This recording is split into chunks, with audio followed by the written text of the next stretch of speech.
Oh, please, thank you for having me. So how will the president use this convention to really excite the electorate and encourage them to come out and vote and support him and re-elect him like they did in 2008? You know, I think that for us, the real challenge of this convention is to make certain that we're able to convey to all Americans exactly what the vision is that we have for moving the middle class in this country forward. Clearly, in the last convention, we had the challenge of basically introducing Barack Obama to the nation. Voters had some sense of him through the primary process, but there were general election voters who were tuning in for the very first time and wondered what this young man who had electrified the nation had in store for them. I think then we were able to give them a sense that Barack Obama is somebody who had a measured approach to governance, would borrow the best ideas from Republicans and Democrats alike, and would figure out a way to restore confidence in the economy and to bring us along as a country. In this convention, we need to be able to communicate with some perspective all that we've accomplished, having inherited an economy that was in a historic downturn, the worst recession since the Great Depression, lost 8 million jobs before a single one of our policies took hold. The president will, of course, remind Americans that we've now grown 4.5 million jobs in the last 29 months in this economy. We've been able to restore a measure of fairness for consumers in this economy as well. And certainly, students are able to reap the benefits of increased Pell Grants, and folks, young and old, are benefiting from the health care plan. So when you look at that, and when we contrast it to what our opponents would do in this economy in stripping away those securities, that's the definition that we're going to bring to this conversation that the president's having in Charlotte. You mentioned Democrats' vision for the country.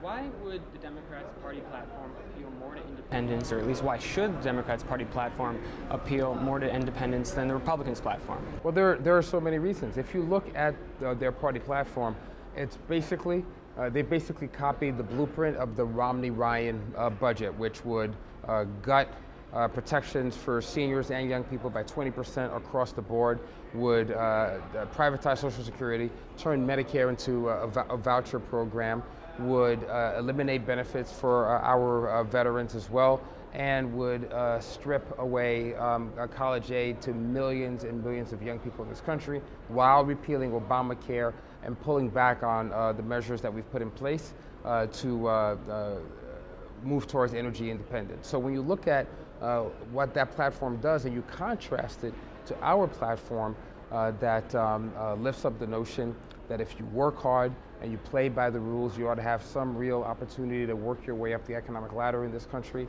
And certainly, if you look at the plan that the president has laid out for how you grow jobs in this economy, I think it speaks directly to independence. It speaks directly to the middle class. The president talks about the ways in which we've got to put our hard hats back to work and invest in our infrastructure for immediate job growth and for the long-term stability of this country. He talks about the ways in which we have to double down our bet on the new energy economy, and how we need to make certain that the increases that we've had in manufacturing output over the course of the last few years, the first increase that we've had in manufacturing since the mid-1990s, continues through renewed investments in innovation.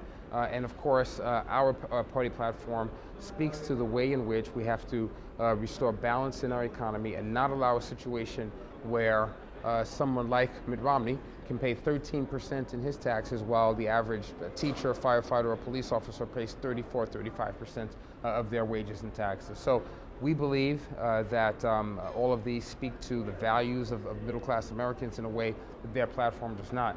And I did not even touch on what their platform issues would intend to do to middle-class and independent women who would be dragged back to the 1950s in terms of health care and economic security.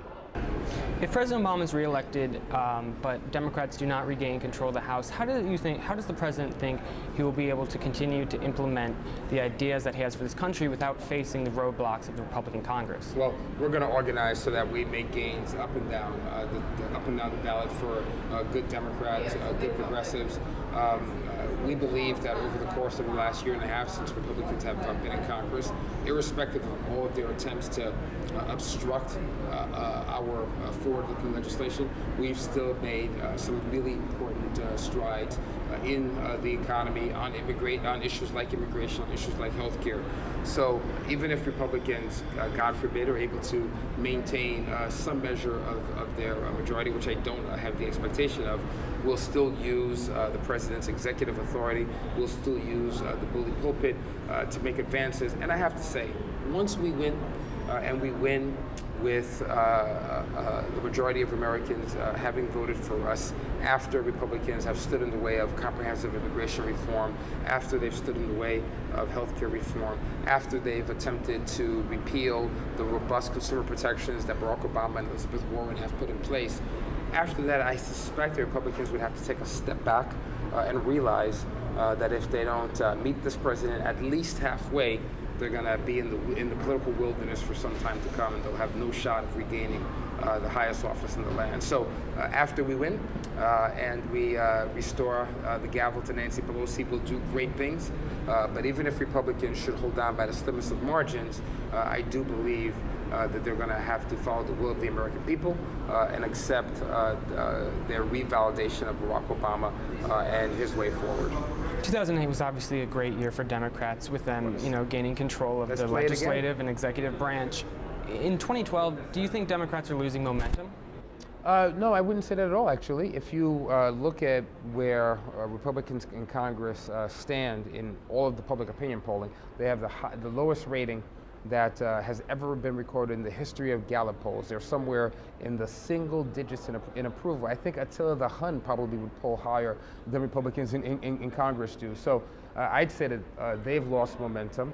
And when you've got Republicans in Congress who are saying the kinds of outrageous things that Mr. Aiken said in Missouri, or who are going off and skinny dipping in the Sea of Galilee, it's not likely that they're going to improve their standing right now in America. And if you look at what's happened in a number of special elections, if you look at the ways in which we've managed to beat back the regressive voter suppression tactics of Republicans in Ohio, Florida, Pennsylvania, and in Wisconsin as well, I'd say that we are decidedly moving forward, and the millions of activists, particularly young people, who have re-engaged in our campaign this year, demonstrates to me that there's more animation in our base than in theirs.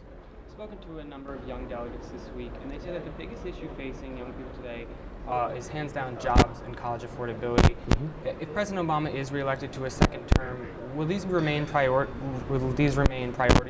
Absolutely. There's a reason why when we walked into office, Barack Obama stared down the banking lobby in Washington, D.C. and said, you know what?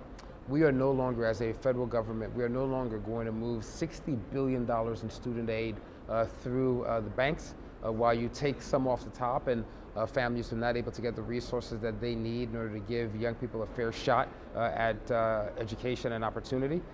We are now going to move that aid directly to students. And as a result of that, we've doubled the size of Pell Grants in this country, doubled the number of Pell Grant recipients, and have just measurably improved the opportunity for young people. And of course, the president made certain that when you graduate, and it's time to repay your student loan, you're paying at a lower interest rate than would have been possible if Republicans in Congress and folks like Mitt Romney and Paul Ryan had their way.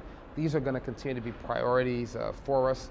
This president believes that the only way we can continue to out-innovate and out-compete other countries is by doubling down and investing in young people and giving them the resources that they need in order to spark their sense of entrepreneurism and innovation. Mr. Gaspard, thank you. Oh, please. Thank you.